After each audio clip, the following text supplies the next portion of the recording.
I understand English, but I can't speak well. Lena understood English perfectly, or so she believed. She could read complex novels, devour foreign films without subtitles, and grasp intricate scientific documentaries with ease. Yet, when it came to speaking, her tongue tied itself into a knot. A strange, frustrating silence fell over her every time she tried to articulate a thought. Her mind raced with perfect English sentences, grammatically sound and rich with vocabulary. But the moment she opened her mouth, the words vanished, replaced by hesitant stutters or a complete blank. This disconnect between understanding and expression haunted her waking hours, creating a profound sense of isolation. She'd spent years consuming English content, diligently listening to podcasts and watching every English series available. She absorbed countless phrases and idiomatic expressions, building an impressive passive vocabulary. Yet, the active part of her language skills remained stubbornly dormant. "Why can't I speak?" she often whispered to herself, the question echoing in her quiet apartment. She felt like an imposter, someone who merely pretended to know a language, despite her extensive comprehension. The desire to communicate freely burned within her, a silent plea for connection. One dreary afternoon, she stumbled upon an old forum post discussing the nuances of language acquisition. It wasn't about simply accumulating knowledge, the article argued, but about transforming that knowledge into fluid action. This particular perspective resonated deeply with Lena's hidden frustrations. The article posed a provocative question.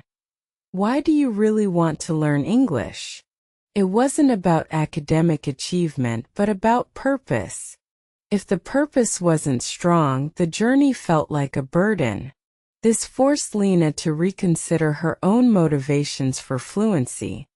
Perhaps she wasn't learning English to pass an exam or impress others. Perhaps she truly wanted to connect, to share her thoughts, to participate in global conversations. This shift in perspective from obligation to desire felt like a small but significant revelation for Lena's journey. The forum post emphasized the critical role of reading, not just for comprehension, but for internalizing sentence structures and natural phrasing. Why reading is so important, the author wrote, lies in building an intuitive sense of the language's flow and rhythm. Lena had always read, but passively. Now she started reading actively, paying close attention to how thoughts were formed and expressed. She chose English story reading, immersing herself in narratives, visualizing the scenes, and feeling the emotions conveyed by the characters and their dialogues. This new approach to reading wasn't just about understanding the plot. It was about internalizing the very rhythm of English. She noticed patterns, verb tenses, and natural conjunctions that had previously slipped past her conscious awareness. Her brain was slowly recalibrating to the language. The article also stressed the power of listen English actively, not just for understanding, but for imitation. Don't just hear, it advised. Listen for intonation, for rhythm, for the subtle pauses and stresses that bring words to life. Absorb the sound. Lena began to listen differently. She didn't just follow the plot of her favorite podcasts. She mimicked the speaker's tones, their inflections, and their speed.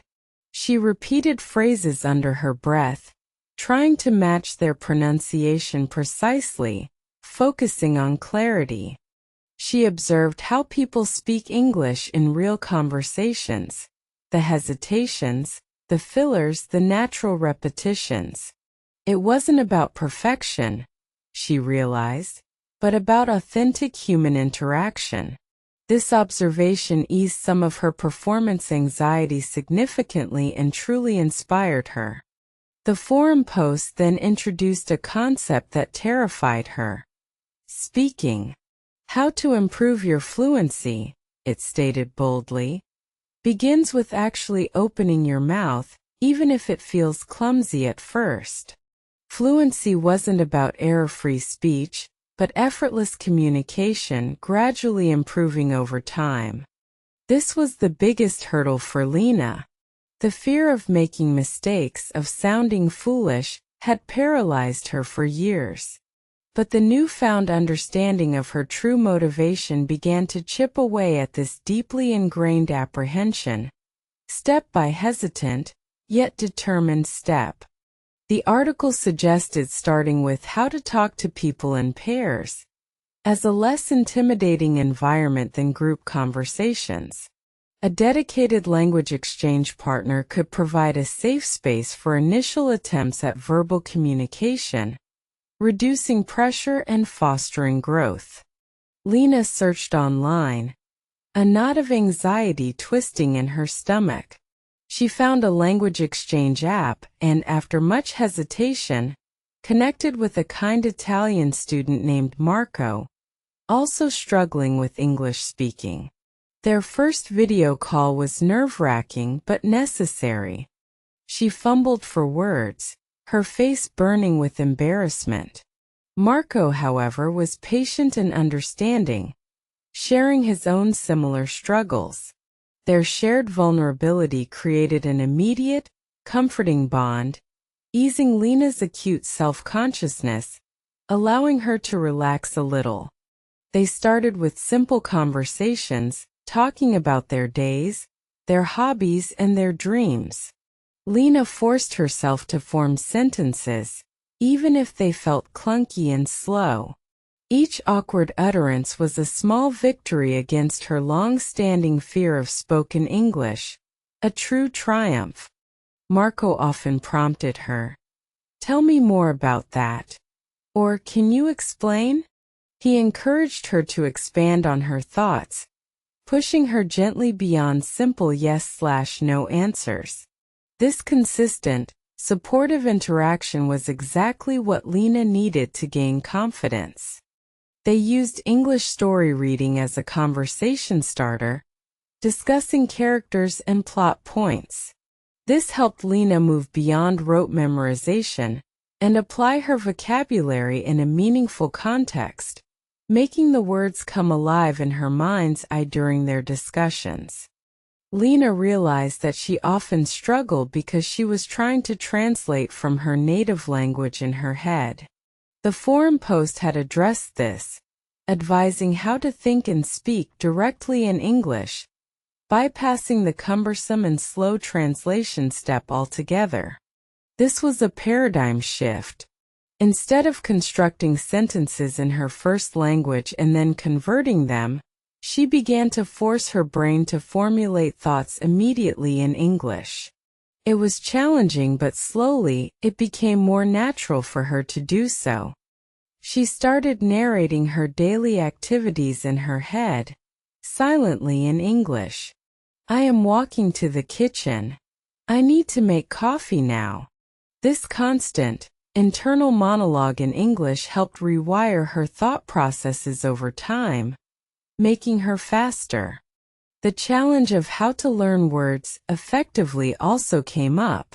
The forum advised against isolated flashcards. Instead, it suggested learning words in context, through reading and listening, and then actively using them in conversation and written exercises. Lena started keeping a vocabulary journal, but with a twist. Instead of just writing down definitions, she wrote full sentences where she had encountered the new word, and then tried to create her own sentences using it creatively. She even started writing short paragraphs about her day, incorporating new vocabulary she had learned. This active application of words solidified them in her memory far more effectively than simple memorization ever could, making them truly hers. Her conversations with Marco became increasingly fluid. She no longer had to pause for extended periods to find the right word. The gap between her thoughts and her spoken words was noticeably shrinking, day by progressive day, leading to breakthroughs. She discovered that making mistakes was an inherent part of learning. Marco corrected her gently, and she corrected him too. These small errors were not failures. They were stepping stones towards greater accuracy and confidence, a natural part of growth. The fear that had once paralyzed her began to dissipate. She realized that most people were understanding and patient, more interested in connection than in perfect grammar.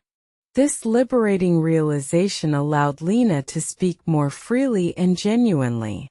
She started participating in online English discussion groups, initially just reading comments, then gradually adding her own brief thoughts.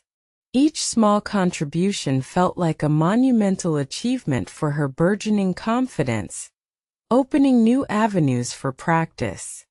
The more she spoke, the more natural it felt. The words that had once been locked away in her head now flowed more freely. Her comprehension remained strong, but now her expression was catching up, little by little becoming equally powerful. She noticed how people speak English around her, not just in formal settings, but in casual banter, in jokes, and in emotional exchanges. It was a rich tapestry of human communication, and she increasingly felt she could be a part of it. The journey wasn't linear. There were days when she felt frustrated, when the words wouldn't come, but she remembered the initial question. Why should you not learn English? It reminded her to reconnect with her core, inspiring motivation. It wasn't about perfection. It was about genuine connection.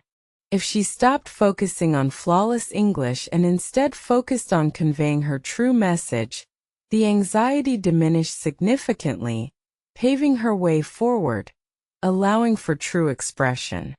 One evening, Marco suggested they join a virtual book club.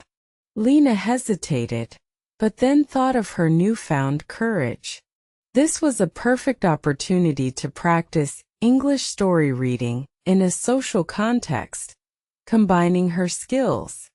Reading the assigned chapters, Lena actively listened during discussions, absorbing different interpretations.